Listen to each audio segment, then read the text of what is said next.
Shalom, salam sejahtera dalam kasih Tuhan kita Yesus Kristus. Kembali kita berkumpul bersama-sama untuk menikmati persekutuan di rumah tangga kita masing-masing. Dan malam hari ini kita akan kembali belajar firman Tuhan. Namun sebelumnya kita tunduk kepala dan berdoa. Bapa, dalam nama Yesus Kristus kami bersyukur Bapa, di dalam nama Yesus membawa kami kembali dalam persekutuan dengan firman-Mu. Umat-Mu di rumah masing-masing boleh sama-sama fokus kepada pembelajaran firman Tuhan malam hari ini. Mari hadir dan layakkan kami untuk menerima firman kebenaran, firman kehidupan dari Yesus Kristus Tuhan. Berbicaralah bagi setiap kami, karena kami rindu Engkau mengajar kami malam hari ini. Dalam Kristus kami berdoa. Amin. Bapak Ibu Saudara yang dikasihi oleh Tuhan, pada kesempatan malam hari ini kita masih belajar tentang pengharapan, di mana topik kita malam hari ini adalah belajar berharap. Saya ingin mengajak kita membaca Filipi pasal 4 ayat yang ke-6. Filipi pasal 4 ayat yang ke-6, demikian sabda Tuhan. Janganlah hendaknya kamu khawatir tentang apapun juga, tetapi nyatakanlah dalam segala hal keinginanmu, garis bawahi keinginanmu kepada Allah dalam doa dan permohonan dengan ucapan syukur.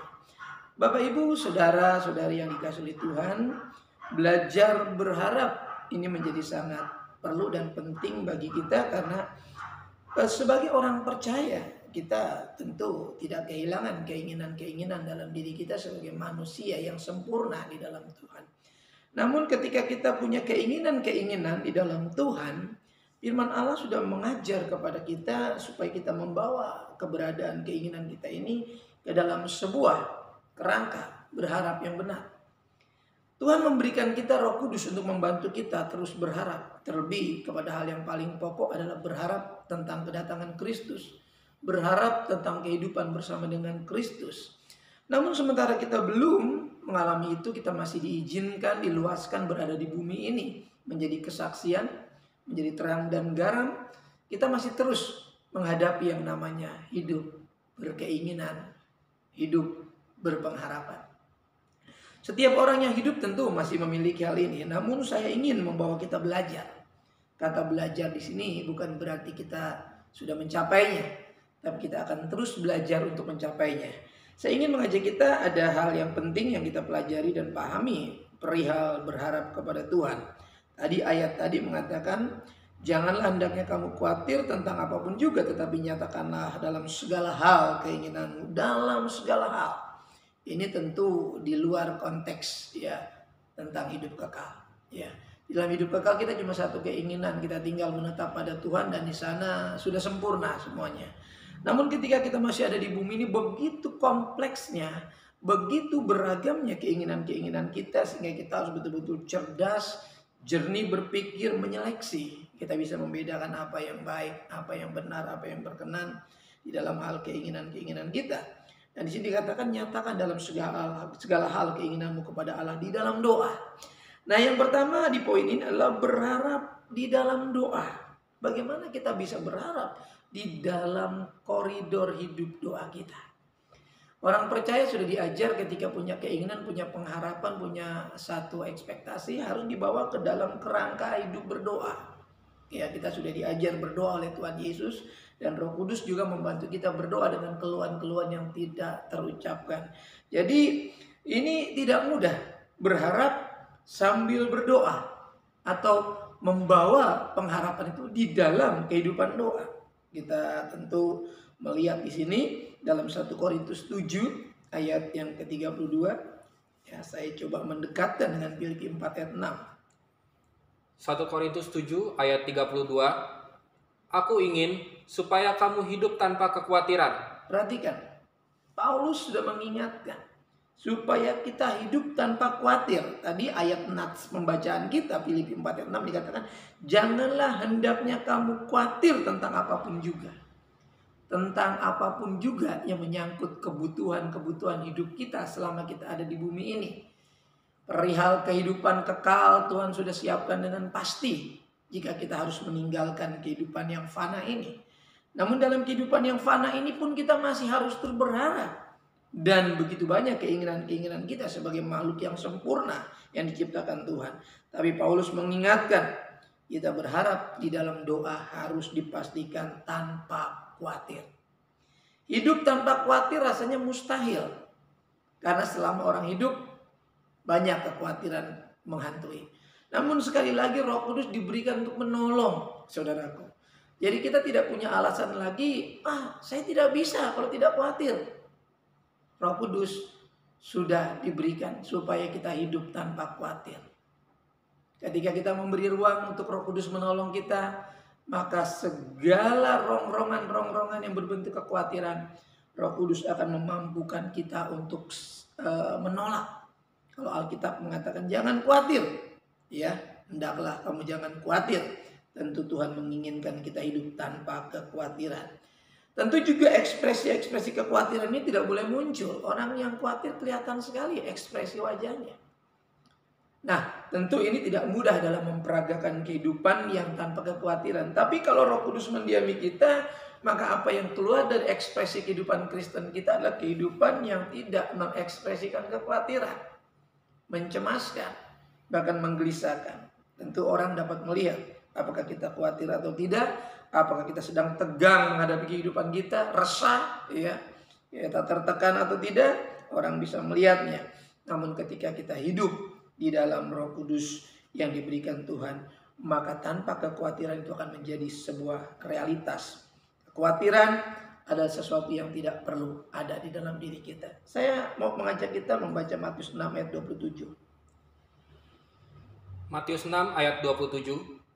Siapakah di antara kamu yang karena kekhawatirannya dapat menambahkan sehasta saja pada jalan hidupnya? Saya mau katakan bahwa hal itu hanyalah sebuah kesia-siaan. Apakah dengan kekhawatiran kita bisa menambah jalan hidup kita? Menambah umur hidup kita? Tentu tidak. Maka sikap dan tindakan nyata ini penting sekali. Jadi firman Allah bukan mengajarkan sebuah teori hidup tanpa khawatir, tapi sebuah tindakan hidup yang dapat diimplementasikan atau dalam bahasa mimik kita dapat diekspresikan bahwa memang kita tidak punya kehidupan yang khawatir. Walaupun ya kita harus memenuhi segala kebutuhan kita. Tentu dengan cara Tuhan. Tuhan akan membantu kita. Kita punya cara sebetulnya untuk mencukupkan. Namun Allahku akan memenuhi segala, perhatikan, keperluanku di dalam Yesus Kristus. Saudaraku, dia yang miskin katanya. Dijadikan kaya, dia yang kaya, dijadikan miskin. Supaya kita menjadi kaya. Tentu bukan materi yang dimaksud. Supaya kita melimpah-limpah dalam menghadapi setiap tantangan kehidupan kita. Kita melimpah-limpah dalam semangat hidup kita untuk mencapai apa yang Tuhan maksudkan dalam diri kita. Menjadi seperti apa yang Tuhan mau, ini tentu penting buat setiap kehidupan kita. Berharap dalam kehidupan, berdoa senantiasa, membuat kita senantiasa fokus dan terarah kepada Tuhan. Jadi taruh harapan kita, taruh keinginan kita di dalam kehidupan doa, supaya Roh Kudus leluasa. Ketika kita tidak memelihara kehidupan doa, dan doa-doa kita tidak diisi dengan pengharapan yang kuat, ya, yang kemarin saya katakan seperti Saul yang telah dilabuhkan sampai ke belakang tabir. Ini pengharapan yang kuat, pengharapan yang terarah kepada satu titik, yaitu hadirat Tuhan, yaitu di belakang tabir saya katakan ada satu benda. Tabut perjanjian yang adalah lambang kehadiran Tuhan. Bapak Ibu, di poin yang kedua, orang yang berharap sambil berdoa ini wajib mengucap syukur. Kita lihat dalam 2 Tesalonika 1 ayat yang ketiga. 2 Tesalonika 1 ayat yang ketiga. Kami wajib selalu mengucap syukur kepada Allah karena kamu, saudara-saudara. Dan memang patutlah demikian, karena imanmu makin bertambah dan kasihmu seorang akan yang lain makin kuat di antara kamu. Ya, ini konteks dalam tulisan Paulus mengenai situasi masa itu. Dan kalau saya mau pinjam ayat ini buat meneguhkan apa yang dikatakan firman Allah dalam Filipi 4 ayat 6 yang tadi kita baca dalam nats kita, maka wajib mengucap syukur juga bisa kita taruh dalam kehidupan kita untuk berharap. Ketika Paulus melihat iman jemaat Tuhan, keteguhan hati mereka, kesungguhan mereka di tengah penderitaan, menghadapi hal-hal yang mengerikan, mereka tetap mengucap syukur. Saudaraku, menjadi wajib hukumnya buat kita untuk mengucap syukur. Jangan sampai kita berharap di dalam doa, hidup kita tidak mengucap syukur. Saudaraku, mengucap syukur ini menjadi ciri yang paling menonjol dari kehidupan orang percaya dari abad ke abad sampai pada saat ini. Hidup pengucapan syukur ini tidak boleh hilang dan harus terus mewarnai kehidupan kita sepanjang kita hidup mempercayai Tuhan, karena ini ciri kekristenan. Mengucap syukur dalam segala hal adalah ciri kehidupan Kristen. Nah, untuk hal ini menjadi keharusan. Ini menjadi sesuatu yang patut kita lakukan. Atau bahasa lain sebaiknya seperti itu. Bapak Ibu, saudara yang dikasihi oleh Tuhan, selayaknya, ya, kalau saya dekatkan dengan kata ini, selayaknya orang Kristen, orang percaya Yesus, hidupnya selalu ada pengucapan syukur. Jadi ini tidak boleh tidak. Harus ada ketika kita berharap kepada Tuhan. Saya menantang kita semua, beranikah kita mengucap syukur dengan apa yang kita doakan walaupun kita belum menerima jawaban? Ini sebuah tantangan yang berani. Ini memerlukan respon yang berani dari tantangan seperti ini. Tentu Tuhan akan menilai kehidupan kita ketika kita berdoa dengan percaya walaupun kita belum sembuh mungkin, walaupun kita belum menerima apa yang kita doakan, tapi kita sudah belajar mengucap syukur. Nah, maka belajar berharap ini harus terus kita kerjakan. Kita mungkin belum sempurna dalam berharap secara pribadi masing-masing, tapi Roh Kudus yang akan menyempurnakan cara kita belajar berharap itu. Kita melihat satu ayat terakhir dalam Roma 12, ya, ayat yang ke-16. Roma 12 ayat 16. Ya. Hendaklah kamu sehati sepikir dalam hidupmu bersama.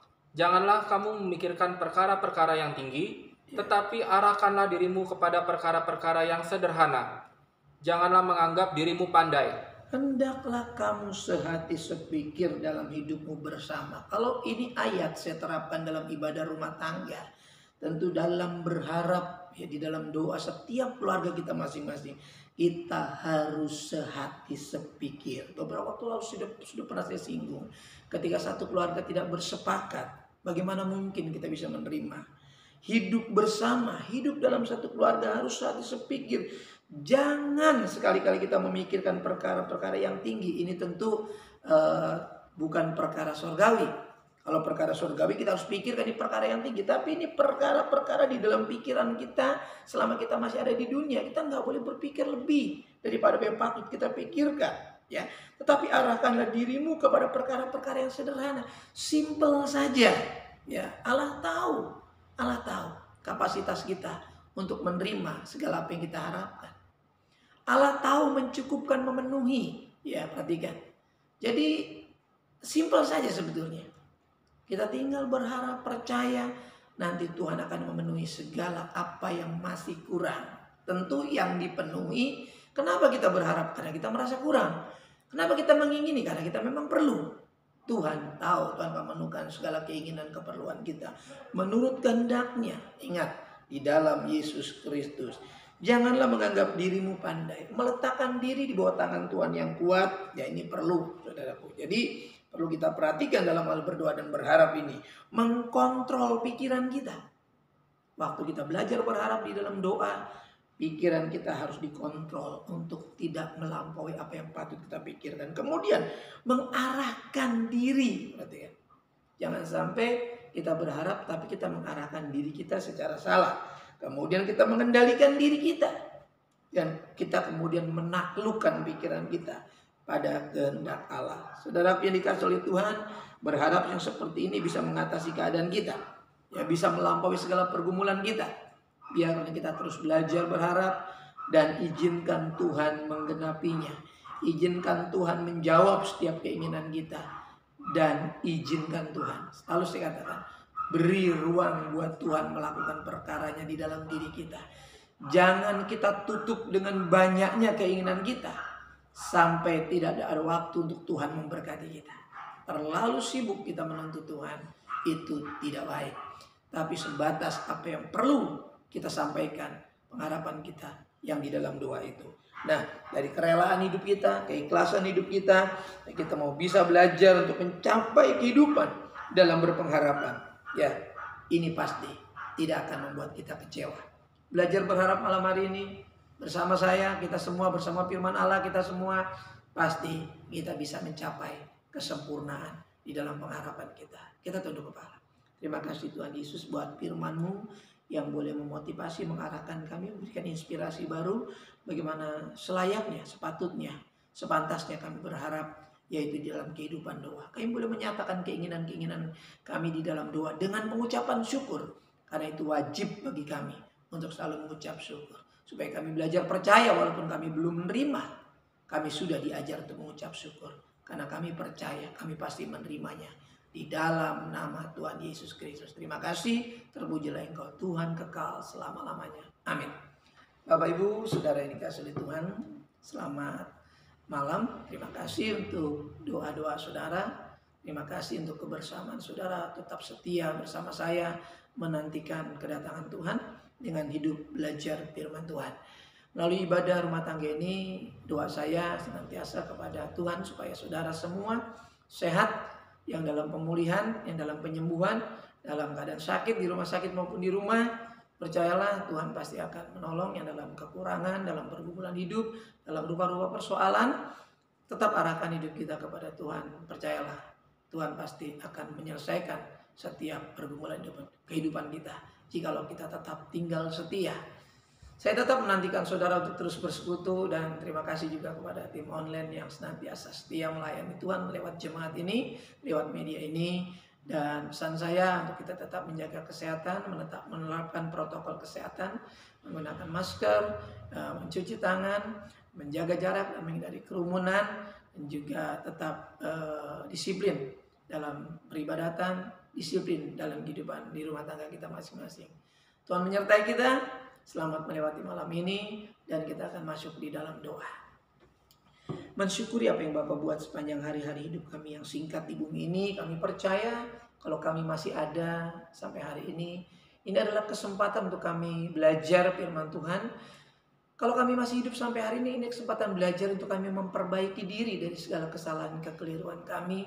Dan kami percaya Tuhan yang sudah mengampuni kehidupan kami, Tuhan pula yang akan melengkapi apa yang masih kurang dalam kehidupan rohani kami, sehingga iman kami boleh berakar, bertumbuh dan berbuah-buah bagi kemuliaan nama Tuhan. Memberkati sekali lagi anak-anakmu yang dalam proses pemulihan kesehatan, yang di rumah sakit, di rumah, Tuhan kiranya mengulurkan tangan dan kuasanya. Tanganmu yang berlubang paku menyembuhkan di dalam nama Yesus. Engkau yang dalam pergumulan rumah tangga, hidup nikah, pergumulan ekonomi, keuangan, kebendaan yang dibutuhkan, harmonisasi, Tuhan kiranya menolong, memberkati, tambah-tambahkan hikmat, anggur, cinta kasih, bahkan penghiburan dalam hidup nikah kami, sukacita, damai, sejahtera dilimpahkan. Anak-anak yang dihadirkan sebagai buah nikah dalam kehidupan kami, Tuhan memberkati pergumulan masa muda mereka, bahkan pergumulan jodoh, karir, masa depan, pendidikan putra-putri kami. Tuhan persiapkan masa depan mereka sampai mereka semua siap memasuki kehidupan yang baru dalam menjalani kehidupan berumah tangga. Putra-putri kami semua boleh menemukan itu semua di dalam Tuhan. Jangan ada satupun di antara kami yang terhilang dari kasih karunia Tuhan, karena besar upah yang menanti setiap kami. Teguhkan iman kami senantiasa ya Tuhan. Tutup bungkus kami, apa yang kami hirup, sentuh, makan, minum, pakai. Engkau menjaga keluar masuk kami dalam pekerjaan, dalam aktivitas kehidupan kami di rumah, dan mendoakan anak-anak kami yang belum mendapatkan lapangan pekerjaan. Ulurkan tangan-Mu, berkati mereka, lamaran-lamaran pekerjaan yang sudah diberikan, yang sudah dilayangkan. Tuhan kiranya memperhatikan dan memberkatinya. Mereka yang sudah bekerja, Tuhan jaga posisi jabatan mereka, lindungi mereka, jauhkan dari pemutusan hubungan kerja. Bahkan Kau yang membawa mereka naik dan bukan turun, Kau yang membawa mereka melihat kemuliaan Tuhan, supaya dalam pekerjaan jabatan mereka Tuhan dipermuliakan. Jauhkan dari berbuat salah dan pelanggaran. Tuhan, tutup bungkus keluarga kami masing-masing dari segala mara bahaya, malapetaka, bencana yang sedang mengancam negeri ini, bencana-bencana alam, masalah-masalah yang terjadi di bangsa ini. Tuhan hindarkan setiap masyarakat kami, setiap umat Tuhan. Berdoa bagi organisasi kami, rencana-rencana yang tertunda, baik dari BPD, BPN, baik Musda maupun Mubes, kami tetap terus doakan sampai waktu Tuhan dinyatakan. Berdoa bagi bangsa ini ya Tuhan, program vaksinasi, anak-anak sudah divaksinasi, para lansia khususnya, tutup bungkus kesehatan mereka, sistem imun mereka, sehingga masa-masa peralihan ini Tuhan, masa-masa setelah divaksinasi pertama dan kedua nanti, kiranya para lansia kami boleh tetap sehat, kuat. Izinkan mereka semua umur panjang, badan sehat untuk mempermuliakan nama Tuhan. para janda duda single parent juga Tuhan tolong, terima kasih. Pemimpin kami, Presiden Wakil Presiden Staf Menteri, Kementerian ada lembaga-lembaga tertinggi dan tinggi negara, aparatur keamanan berjaga-jaga, dan juga para petugas kesehatan yang menangani masalah pandemi ini. Tuhan, berikan kesehatan semua. Terima kasih yang menyerahkan negeri kami, kota kami, kesejahteraan mereka adalah kesejahteraan kami juga. Terpujilah Engkau Tuhan kekal selama-lamanya bahwa kami melewati malam hari ini. Sertai kami Tuhan sampai esok pagi. Berikan kami umur panjang, badan sehat dengan berkat-berkat yang sudah diperbaharui. Persembahan-persembahan kami dari rumah tangga masing-masing yang sudah dikumpulkan, berikan menopang pekerjaan Tuhan. Tuhan suci kuduskan seberapa pun yang kami berikan. Kami memberi dengan hati yang percaya, dengan hati yang mengasihi pekerjaan-Mu, mengasihi Tuhan. Terima kasih, terpujilah Engkau Tuhan kekal selama-lamanya. Sidang jemaat yang dirahmati oleh Tuhan, buka kedua belah telapak tanganmu, arahkan mata hatimu kepada berkat Tuhan. Turunlah kiranya anugerah damai sejahtera dari Bapa kita yang di sorga, kasih sayang kecintaan dari pengantar kita yang hidup yaitu Tuhan Yesus Kristus, persekutuan keintiman penyertaan Roh Kudus-Nya menyertai saya, menyertai saudaraku sekaliannya mulai malam hari sampai fajar Maranatha, menjemput kita di awan-awan yang permai. Dalam berkat nama Tuhan Yesus Kristus, kita yang diberkati Tuhan sama-sama katakan amin. Dan memberkati kita, shalom, selamat malam.